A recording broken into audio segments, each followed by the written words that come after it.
Hola Alejandra, buenas tardes, bienvenida. Muchas gracias. ¿Qué tal, Zacarías? Buenas tardes. Saludos a todas, a todos los presentes. Buenas tardes. Bueno, pues en este tipo de foros lo que uno aprende es que tiene que ser breve y directo. Así es. Así que vamos a comenzar. Quisiera preguntarte, te toca dirigir desde hace poco más de un mes un partido que está en una circunstancia, yo diría, especial, distinta, desde que la izquierda está formalmente reconocida, institucionalmente reconocida, que es el disputar con otra organización política la agenda de izquierda. ¿Por qué la gente de izquierda de este país debería de considerar al PRD para las próximas decisiones electorales? ¿Qué piensas tú?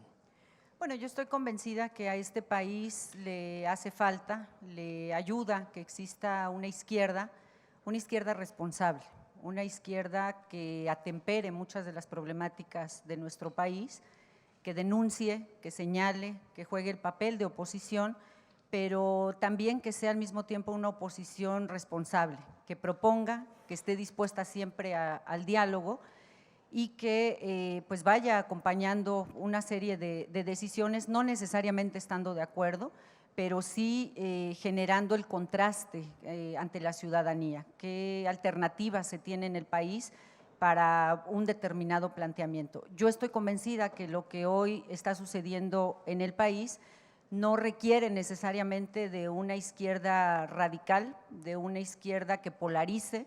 Lo que hoy requerimos es que haya una suma de esfuerzos, que hoy haya no necesariamente una misma opinión, pero sí un compromiso de buscar alternativas y de apuntar a un mismo objetivo. Todos queremos que le vaya bien a México. Una izquierda no radical puede significar algo parecido al Pacto por México. Bueno, yo tendría que decir que nosotros, PRD, acudimos, como todo el mundo sabe, al Pacto por México y acudimos de buena fe, como pensando que esa propuesta de pacto podría resolver los problemas del país como otros pactos han resuelto problemas en otros países del mundo. No firmamos un cheque en blanco, nosotros advertimos que podían venir algunos problemas. Y bueno, lo cierto es que muchas de esas reformas estructurales derivadas de ese pacto se pudieron materializar, pero no han podido llevarse a la práctica. La diferencia está también en que a la hora de implementar esas reformas estructurales, pues nunca pensamos que fuera a faltar esa visión, ese oficio político, hay que decirlo también abiertamente. Un ejemplo claro de eso es la reforma educativa, una reforma que acompañamos en gran medida, pero que a la hora de ponerla en práctica, pues no pensábamos que se fueran a llevar a cabo cosas que son como incluso hasta de sentido común.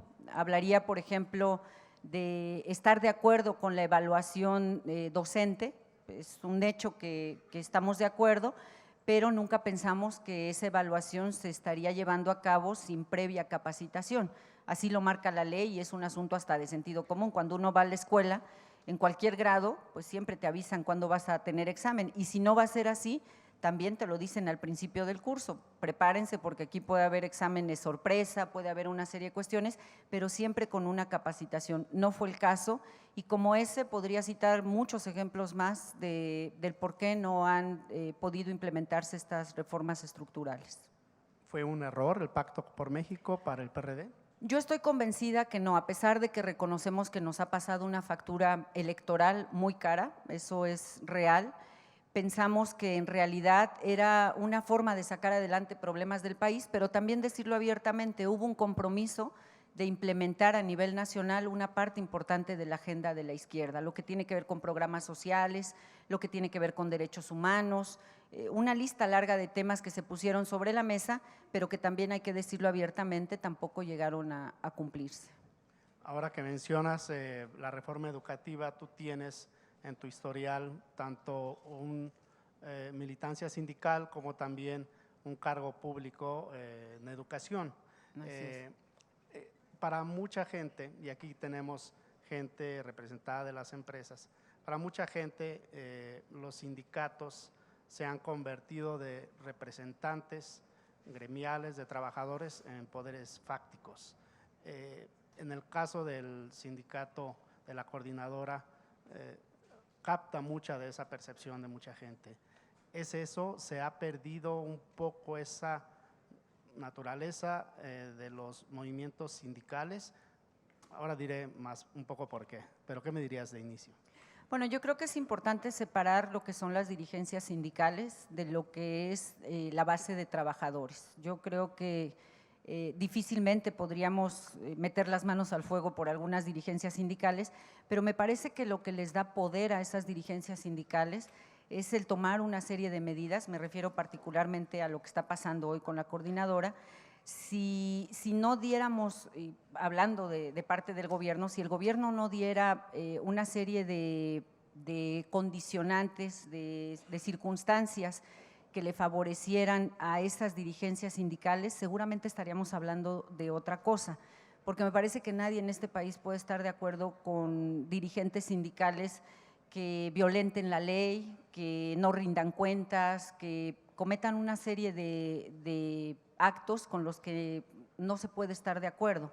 Pero me parece que lo que no ayuda es cuando se quiere hacer valer la ley solamente con unos cuantos dirigentes sindicales y por otro lado tienes a una lista larga de dirigentes sindicales intocables y que bueno, nadie puede afirmar que no han cometido una serie de delitos pues a lo largo de sus trayectorias. Me parece que eso hace una enorme diferencia y por supuesto que nadie puede estar de acuerdo con que se violente la ley ni en los sindicatos ni en ningún otro espacio.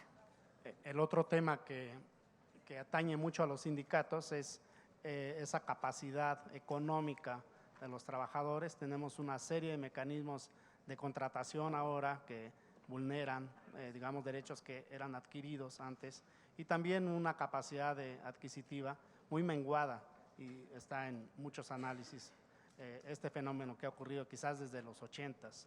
¿Qué ha pasado desde esa perspectiva? ¿No está reflejadas debidamente las preocupaciones y las necesidades del sector trabajador en México o sí lo está? Bueno, yo creo que una parte que nos afecta como país tiene mucho que ver con el tema sindical. A veces resulta difícil, sobre todo por la percepción que tenemos en el país de los sindicatos, además una percepción ganada a pulso, donde tenemos que reconocer que la productividad pasa por las organizaciones sindicales o por los trabajadores particularmente. Y en este país esa es una de las grandes deudas que todavía tenemos.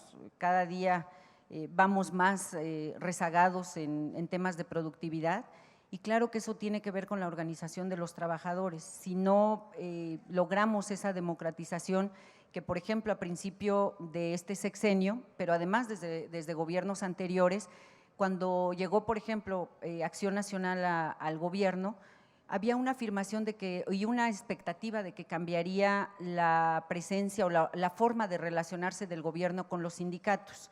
Pensamos que vendría la democratización de los sindicatos. Todo el mundo sabe de los sindicatos blancos, de esta mafia que existe, donde hay líderes sindicales, por ejemplo, que tienen más de 5,000 contratos, 1,000 contratos. Es imposible. Digo, yo estuve en la dirigencia de un sindicato y apenas en un año puedes librar 2 revisiones de contratos reales. No me imagino qué puedes hacer con 1,000 contratos colectivos. Y además hay dirigentes que tienen contratos colectivos de aviación, pero también de construcción y al mismo tiempo de químicos, textiles, petroleros, etcétera, que confirman pues que no son sindicatos reales, vivos. Y bueno, pues es imposible pensar que con esos dirigentes puedas implementar verdaderamente mecanismos de productividad, pero hay que separarlos, insisto, de la dirigencia y de la base trabajadora. Nosotros, precisamente en el tema que señalas de haber estado en la Secretaría de Educación, tuvimos la posibilidad de implementar, por ejemplo, una capacitación sin tener, como todo el mundo sabe, no están a cargo del gobierno de la ciudad, la administración de los servicios educativos, sin tener este marco jurídico, convocamos a los maestros a capacitación voluntaria, una capacitación otorgada por la UAM Xochimilco, y te quiero decir que en una convocatoria muy rápida, muy breve, menos de una semana, tuvimos a más de 10,000 maestros anotados para poder empezar sus cursos de capacitación en sus fines de semana. Sábados y domingos los dedicaron a esta capacitación y bueno, también hay que mencionarlo, 75% de los maestros no están titulados en la Ciudad de México. No me quiero ni imaginar cómo están en Chiapas, Oaxaca, Michoacán, por ejemplo, pero precisamente parte de esos cursos que se les invitó a tomar eran para poder titularse, otros más eran para poder ingresar o subir de nivel, irse como aplicar para ser directores de escuela y otros más para aplicar las evaluaciones educativas de la reforma. 10,000 maestros entraron de inmediato a tomar esos cursos. Esto quiere decir que la base trabajadora sí está realmente ávida pues de mejorar, cualquiera quiere mejorar y más si te dan esas alternativas, pero me parece que sí hay que establecer esa separación. ¿De dónde va a partir esa democratización de los liderazgos sindicales? Si muchos de ellos pues surgieron o son estimulados cada vez que hay elecciones porque son el soporte de votantes para partidos, por ejemplo del PRD, entonces, o del PRI también. Entonces, ¿cómo se va a romper ese círculo? ¿Por dónde podría empezarse ese proceso democratizador? Tiene y que de ver, transparencia, que es muy tiene que ver importante. con un asunto de voluntad política. El hecho de entrar, por ejemplo, en estos temas de transparencia, por supuesto que ayuda. Ha sido una batalla fuerte y apenas hace poco logramos que las organizaciones sindicales entraran también en la rendición de cuentas, con una serie de argumentos con los que una parte pudiéramos estar de acuerdo, se vulnera su autonomía, etcétera, pero en realidad es inadmisible que en estos tiempos un dirigente sindical no le diga a sus trabajadores qué hace con las cuotas sindicales. Eso, después de muchos años, apenas lo logramos. Todavía en este gobierno, lo intentamos desde gobiernos anteriores, pero todavía en este gobierno no hay una ventanilla, pues, no hay acceso a tener la información de quiénes son los dirigentes de diferentes organizaciones sindicales, cuántos contratos colectivos se tienen, el padrón de los agremiados. Eso podría ayudar para saber si realmente estás hablando de sindicatos verdaderos. En este país, seguramente lo sabes bien, antes de que se abra la empresa ya tienes un emplazamiento a huelga y eso se sabe porque las autoridades de inmediato, que están en una colusión donde de inmediato le dan la información a los pseudolíderes sindicales y de inmediato te colocan banderas y bueno, del nivel que quieras, del giro que quieras de empresa, de inmediato están ya colocadas las banderas para que puedas sentarte a negociar. Obviamente no estás hablando de sindicatos reales, estás hablando de pseudo dirigentes que lo que te piden son igualas económicas y a partir de eso ya puedes poner en operación a tu empresa. Bueno, sí, eso es conocido internacionalmente. México tiene su señalamiento desde la OIT por los contratos de protección.